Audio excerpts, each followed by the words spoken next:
ओम गुरुर्ब्रह्मा गुरुर्विष्णु गुरुर्देवो महेश्वरः। गुरु साक्षात परम ब्रह्म तस्मै श्री गुरुवे नमः। आप सभी सुधीजनों का ज्योतिष विश्वकोश के इस प्रकल्प में स्वागत है। मित्रों, आज हम कुंडली निर्माण क्रम में इष्टकाल के बाद दूसरे चरण पर जो आवश्यक अंग है, आवश्यक सोपान है, उसको सीखने जा रहे हैं। उसका नाम है भयात और भवोग। हम इस वीडियो में यह भी जानेंगे कि भयात और भवोग कहते किसे हैं, भयात भवोग को निकालने के लिए, उसकी गणित करने के लिए हमें किन किन सामग्रियों की आवश्यकता है, किन किन डेटा की आवश्यकता है, और भयात भवोग कैसे निकालते हैं। भयात भवोग क्यों आवश्यक है? क्योंकि इसी के आधार पर चंद्र स्पष्ट किया जाता है, इसी के आधार पर विंशोत्तरी योगिनी इत्यादि सभी दशाओं का साधन किया जाता है। इसलिए जहां भी नक्षत्र के आधार पर कुछ निर्णय लेना है, वहां भयात और भवोग बहुत आवश्यक है। तो आइए हम विषय की तरफ बढ़ते हैं। जैसा कि सबसे पहले हमें यह जानना आवश्यक है कि भयात और भवोग कहते किसे हैं। भयात दो शब्द हैं। भ माने नक्षत्र होता है। राशि क्षेत्र गृहर्ष भानि भवनम चैकार्थ संप्रत्ययाह। भा का अर्थ राशि भी है, नक्षत्र भी है। यहां पर नक्षत्र अर्थ है।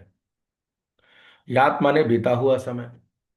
तो हम यह कह सकते हैं कि जन्म समय तक जितना नक्षत्र बीत गया है, वह ही भयात है। ध्यान से सुनिए, जन्म नक्षत्र तक कितना समय बीत गया है, किसका? जन्म नक्षत्र का ही।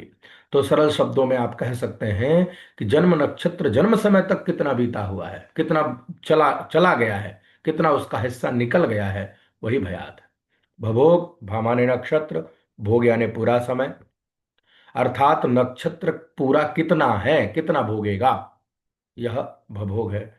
तो पूरी परिभाषा समझ सकते हैं कि जन्म काल तक जन्म नक्षत्र कितना बीत गया है, वह आपका भयात है। और क्या नाम से, जन्म काल का जो नक्षत्र है, अर्थात जो जन्म नक्षत्र है, वह पूरा कितना है, कितने घटीपल में है, उसका पूरा कितना समय है, वह ही भभोग है। और आगे देखते हैं। अब हमें दो बिंदुओं की और आवश्यकता है। एक है गत नक्षत्र। गत नक्षत्र किसे कहते हैं? गत माने बीता हुआ, यानी जन्म काल के पहले जो बीत गया है। और सरल शब्दों में कहूं तो जन्म नक्षत्र के पहले जो नक्षत्र गया है, वह आपका गत नक्षत्र। मान लेते हैं किसी का रेवती जन्म नक्षत्र है, तो रेवती के पहले कौन सा नक्षत्र जाता है? उत्तरा भाद्रपद। तो उत्तरा भाद्रपद उसका गत नक्षत्र हो जाएगा। जन्म नक्षत्र, जिस नक्षत्र की अवधि में जन्म हुआ है, जो नक्षत्र चल रहा था जन्म के समय, वही जन्म नक्षत्र है। जैसे अभी उदाहरण में हमने देखा, सुना कि रेवती नक्षत्र पर जन्म हुआ है, तो रेवती जन्म नक्षत्र हो जाएगा और उत्तरा भाद्रपद उसका गत नक्षत्र हो जाएगा। आगामी यानी आने वाला नक्षत्र। तो रेवती का अगला नक्षत्र कौन सा है? अश्विनी है। तो अश्विनी उसका आगामी नक्षत्र हो जाएगा।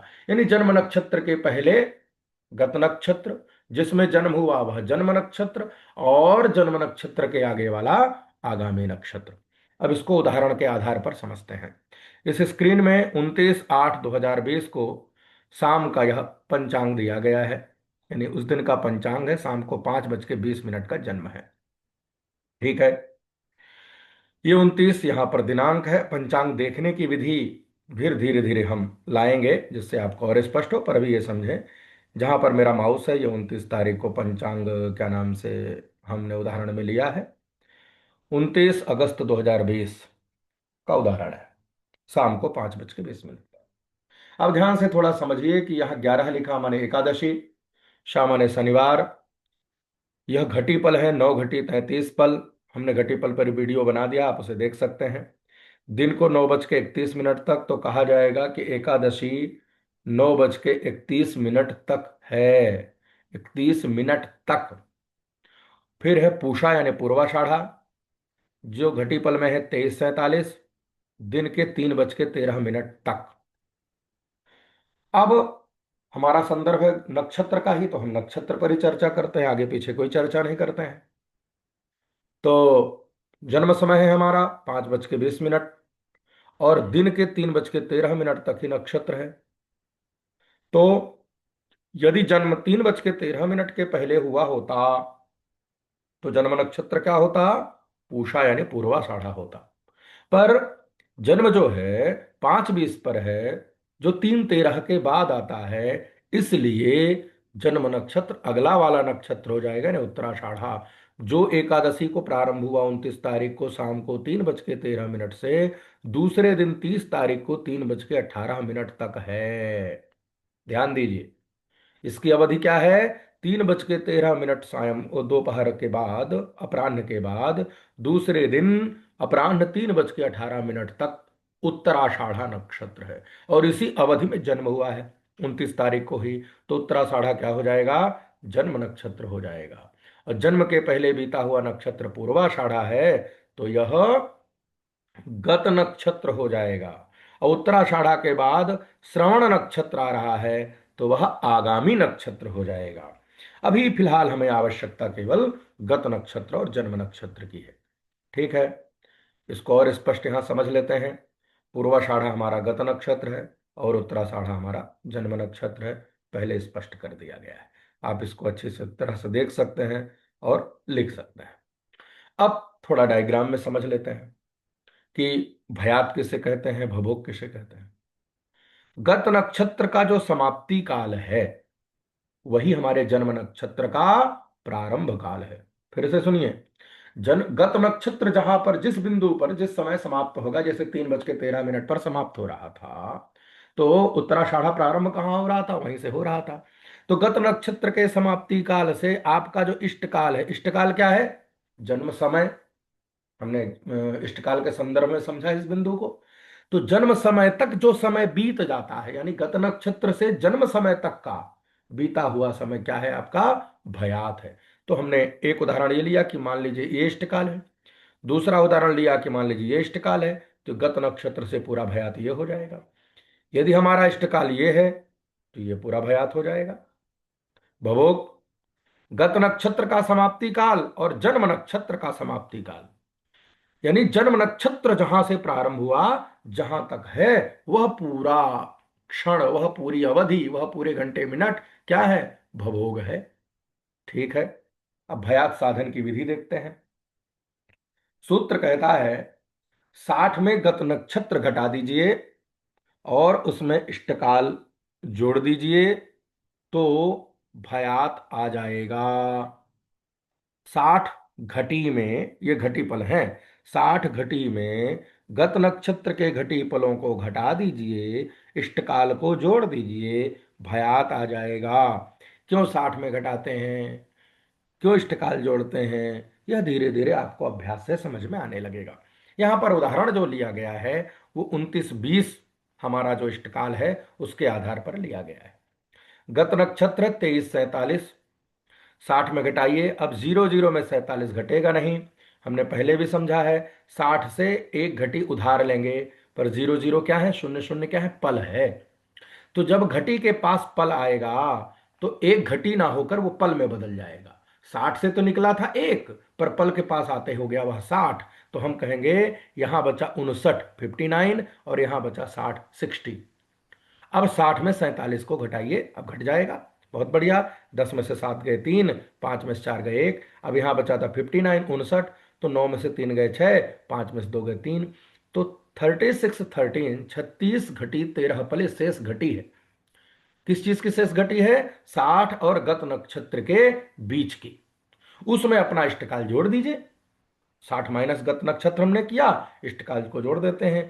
3, 2 1 3, 9 6 15, 3 2 5। अब यदि ये 13 20 को हमने जोड़ा, यदि ये 60 से अधिक होता, तो जितनी जितनी बार अधिक होता हम यहां जोड़ देते घटी में। ठीक है, अब एक बिंदु यहां विचारणीय है। वह क्या है कि है यह 60 से ऊपर, तो क्या भयात 60 से ऊपर नहीं जा सकता? जा सकता है। फिर हम यहां 60 से घटा क्यों रहे हैं इसको, यह हमें समझना होगा। देखिए, यह सूत्र तब के लिए है जब आपका जन्म समय गत नक्षत्र के दूसरे दिन का है। उदाहरण, फिर से थोड़ा सा पीछे चलते हैं, तब आपको मेरी बात स्पष्ट होगी। हमने उदाहरण लिया था 29 तारीख को शाम को 5:20 का जन्म है। वहां पर यह 60 माइनस गत नक्षत्र प्लस इष्टकाल वाला सूत्र लगाने पर आपको 60 से पुनः घटाना पड़ेगा। उसका एक सरल तरीका भी है जो वहीं पर दिया है, जिसकी हम चर्चा करेंगे। अभी उदाहरण क्या है, मैंने बताया आपको। ये 60 माइनस गत नक्षत्र प्लस इष्टकाल करने की सबसे अच्छा तरीका है कि जब गत नक्षत्र किसी दूसरे दिन का हो और जन्म नक्षत्र किसी दूसरे दिन का हो। जैसे मान लेते हैं अभी हमारा 29 तारीख को 5:20 का जन्म है, तो जन्म नक्षत्र, जन्म समय यानी जन्मदिन और गत नक्षत्र का समाप्ति दिन एक ही दिन हुआ ना। अरे शाम को शनिवार को ही पूर्वाषाढ़ा खत्म हो रहा है और शनिवार को ही जन्म हो रहा है, दोनों घटनाएं एक दिन। अब और कल्पना करिए, उत्तराषाढ़ा को सुबह जन्म हो रहा है या दोपहर 12 बजे जन्म हुआ है, तो अब दोनों घटनाएं अलग अलग हो गई। यानी गत नक्षत्र एक दिन पहले समाप्त हुआ। ऐसा भी कह सकते हैं कि जन्म नक्षत्र एक दिन पहले प्रारंभ हुआ और जन्म दूसरे दिन हुआ। ऐसी स्थिति में कब, जब गत नक्षत्र एक दिन पहले समाप्त हुआ हो और जन्म दूसरे दिन हुआ हो, उस स्थिति में गत नक्षत्र के घटी पल को 60 में घटाकर इष्टकाल को जोड़ देने से भयात होगा। कब, जब जन्म नक्षत्र का प्रारंभ एक दिन पहले का हो या गत नक्षत्र की समाप्ति एक दिन पहले का हो। यदि दोनों घटनाएं एक ही दिन की है, यानी जन्म के कुछ पहले ही गत नक्षत्र समाप्त हुआ है, ऐसी स्थिति पर क्या करना होगा, हम यह करेंगे, यानी गत नक्षत्र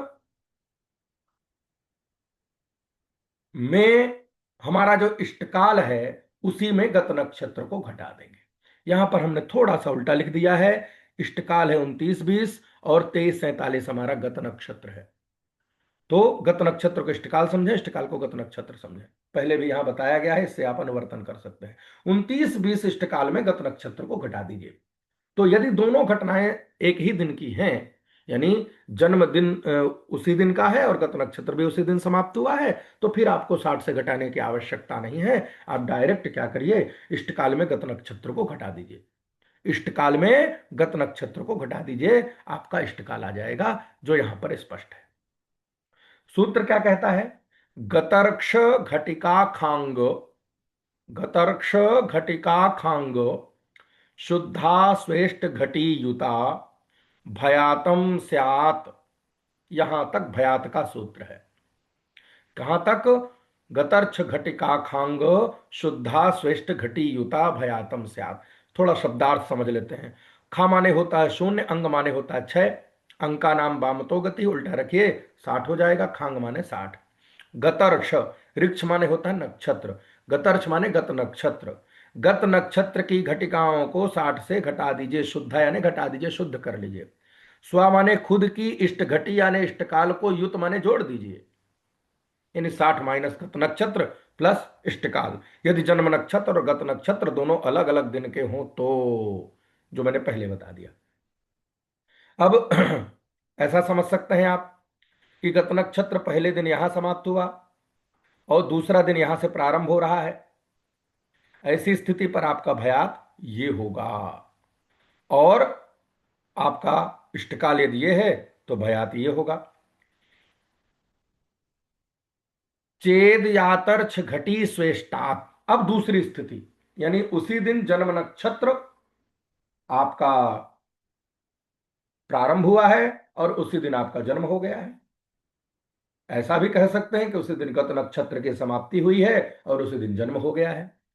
तो चेद माने यदि, यातर्छ यानी गत नक्षत्र की घटी, स्वेष्टात अपने इष्टकाल के पहले से ही, पूर्व में पहले ही, समाप्यते समाप्त हो रही है। यदि गत नक्षत्र की घटियां अपने इष्टकाल के यानी जन्म काल के कुछ पहले ही समाप्त हो रही हैं, तदा, या संधि है, तदा इष्टकालात, तदा माने तब, उस परिस्थिति में इष्टकाल से सासोध्या, उसको घटा दो। किसको घटा दो, गत नक्षत्र की घटी को। यानी यदि जन्म काल के कुछ पहले ही कुछ पहले की कोई लिमिट नहीं है, यानी दोनों घटनाएं एक दिन की होनी चाहिए, बस मुद्दे की बात इतनी है। तो यदि जन्म काल के पहले ही गत नक्षत्र समाप्त हुआ हो, यानी एक ही दिन हुआ हो, तो इष्ट काल में गत नक्षत्र को घटा देने से आपका जो बचेगा अवशिष्टम भगतम भवेत, अवशिष्ट शेष भाग जो है वह भयात हो जाएगा, इष्टकाल माइनस गत नक्षत्र कर देने से। भवोग क्या है? भवोग का सूत्र भी वहां से उठा लाते हैं। यहां पर सूत्र कहता है निजर्छ घटिका युता, अपने नक्षत्र की घटी पल को जोड़ दीजिए तो भभोग हो जाएगा। किसमें जोड़ दें? पूरी बात फिर स्पष्ट करनी होगी। गतर्च घटिका खांग, यहां हमने समझा था कि 60 घटी में गत नक्षत्र की घटियों को शुद्ध करना है, उसमें इष्टकाल जोड़ने से भयात होता है। अब इष्टकाल को ना जोड़ें, निजर्छ यानी अपने नक्षत्र की यानी जन्म नक्षत्र की घटी को जोड़ दें तो भभोग हो जाएगा। यानी 60 माइनस गत नक्षत्र प्लस जन्म नक्षत्र आपका हो जाएगा भभोग। वही सूत्र यहां दिया है। 60 में गत नक्षत्र को घटाइए, जन्म नक्षत्र उसमें जोड़िए, आपका भभोग हो जाएगा। 23-47 हमारा गत नक्षत्र पूर्वाषाढ़ा है यानी घटीपल। 23-57 हमारा उत्तराषाढ़ा जन्म नक्षत्र है। 60 में 23-47 को हमने घटाया, गतर्छ घटिका खांग हमने किया, 36-13 आया। अब उसमें निजर्छ घटिका युता यानी जन्म नक्षत्र की घटियों को हमने जोड़ दिया, तो 7-3-10, 5-1-6-1 7, 6-3-9, 3-2-5। अब क्या है? ये 70 है, 70 60 से अधिक है, अधिक होने पर क्या होगा आपका? उसको 60 से घटा दीजिए। कितनी बार घटेगा? एक बार घटेगा। तो 60, 70 में 60 घटाया आया 10, एक बार घटा, हमने एक पल ओ सॉरी एक घटी को ले जाकर 59 में जोड़ दिया तो 60 घटी हो गए। तो आपका ये भभोग है। सामान्य रूप से आप यह समझिए कि आपका जो भभोग है वो 68 घटी तक जा सकता है, यानी जन्म नक्षत्र की जो घटी है वह 68 घटी तक जा सकती है। उसी के आधार पर उससे कम हमेशा भयात रहता है। हमेशा ध्यान में रखना है, भभोग से हमेशा भयात कम होगा, चाहे एक पल ही कम हो पर कम होगा। क्योंकि भयात वह हिस्सा है जो जन्म नक्षत्र के प्रारंभ से जन्म समय तक के बीच के हिस्से को बताता है। भभोग वह हिस्सा है कि जन्म कब से, जन्म नक्षत्र कब से प्रारंभ हुआ और जन्म नक्षत्र कब तक है। ऐसे भी समझ सकते हैं कि यदि एक व्यक्ति का एक दो व्यक्तियों का एक ही नक्षत्र में जन्म हो, दो व्यक्तियों का एक ही नक्षत्र में जन्म हो पर समय अलग अलग हो, तो उनका भयात तो अलग अलग होगा पर भभोग एक ही होगा। इस बिंदु को ध्यान में रख करके आप इसका अभ्यास करिए, आपको विषय समझ में आ जाएगा।